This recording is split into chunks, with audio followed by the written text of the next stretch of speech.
Thank you very much. Honorable Member for Sandu. Thank you very much, Honorable Speaker, for giving me the floor to also take part in these debates. Honorable Speaker, first of all, I want to register my sincere gratitude to the chairman or chairperson of CRC, and also to the Ministry of Justice for coming up with this document. Honorable Speaker, we've argued here that CRC has cited, reference, or quote from other constitutions. But I'm sure those arguments, if they have a base, is very little. Because in academia, it's not illegal to cite, reference, or quote from someone.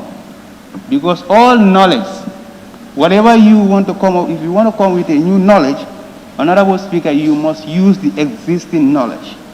And those existing knowledge, how can you come up with a new knowledge? Is through research. And if you are researching, you must use somebody's document. So, if you go to academia, you want to write your thesis or your project, you do not come with knowledge. You have to make that research. And the research is, you have to go through somebody's work so that you can also get an idea how to come with a new idea. So I don't think there is a base where we can subject these two until we come with a conclusion that we are going to reject this draft constitution. There are other salient points in this constitution if you base your argument on those. Honorable Speaker, and also the constitution, the draft before us here, is not for an individual. We are coming in with this document to strengthen our institutions.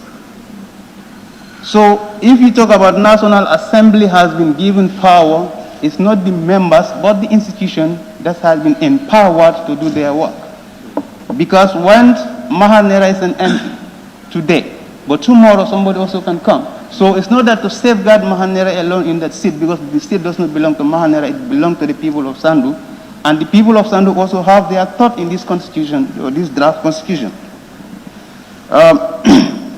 So, it's only if you look at, you make research, the most reluctant people on earth, I can say, is with the Africans, because we are always reluctant to change. And if you don't change, we cannot progress. You cannot just be sitting at one place and you be talking that the world is moving, but we are still behind. Why? Because we are reluctant to change. Like me now, it will cost me any means to make sure that I stay on this seat. This seat does not belong to me, it belongs to the people of Sandu. So why are you reluctant? You have to work for people if you don't want to be subjected to removal. So the constitution definitely is not for an individual, it's for the offices, and our aim is to make sure that our institutions are strengthened, the efficacy that we are looking for is achieved. Honorable Speaker, with those remarks, so I will now look to the importance of this constitution to our institutions. Honorable Speaker, why I have some objection to this constitution is that if you live for a purpose. And as a Muslim, I have gone through this constitution. There are certain terms in this constitution that I'm definitely not happy with.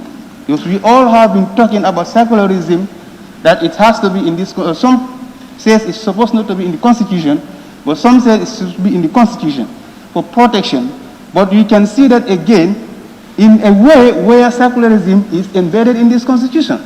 And for me as a Muslim, I'm not going to support that. If you go to section 49,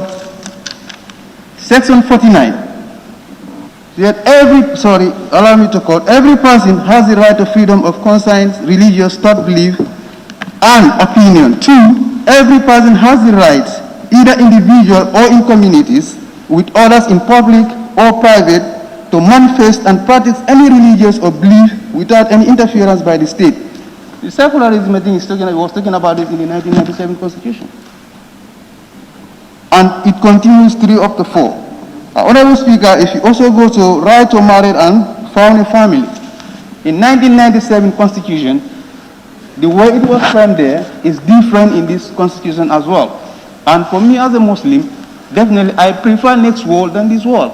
So there will nothing that will lead me to do something that tomorrow, when I'm to be accounted for, there's nobody who will be there, either president or minister or whatever, to guarantee you that you will not be accountable for, and you will be accountable for.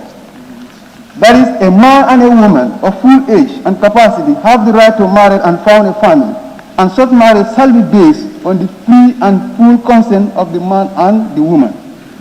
So now, if you say a man, that is a set. If you say a woman, it's a set. So it means, unless maybe the honorable minister can definitely go and make this person clear to me that a man and a woman, fine.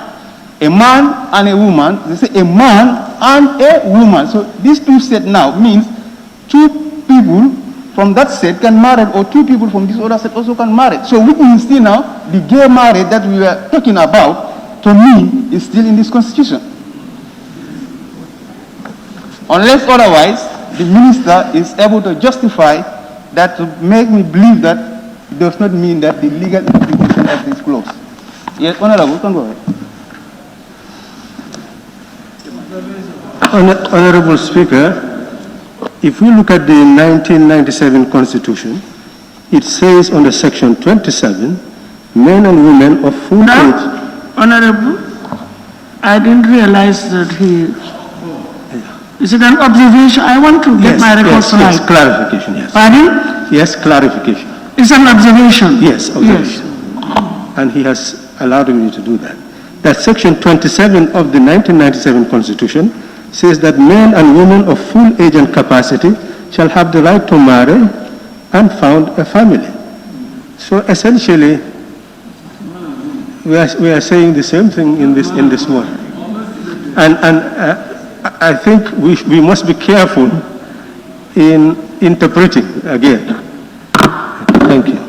I don't even think that our role is to interpret here. We are not interpreters, but at least let us state the facts as they are. Now, right. What you want to make, are you on a point of order or? Honorable Speaker, yes. No, just a second. I need to take him. Let me ask him first. I want to observe. No, first of all, are you on a point of order or observation? Pardon? Observation. I think it's clear now what the Honorable Member for Serekunda Naha just said. And also said it very clear that unless the Honorable Minister is able to justify, because I don't know the meaning, I'm just asking if when he comes to the podium whether he can justify this section for us, what it means. I'm not interpreting, I'm just making a comparison between the two. Thank you very much for that observation.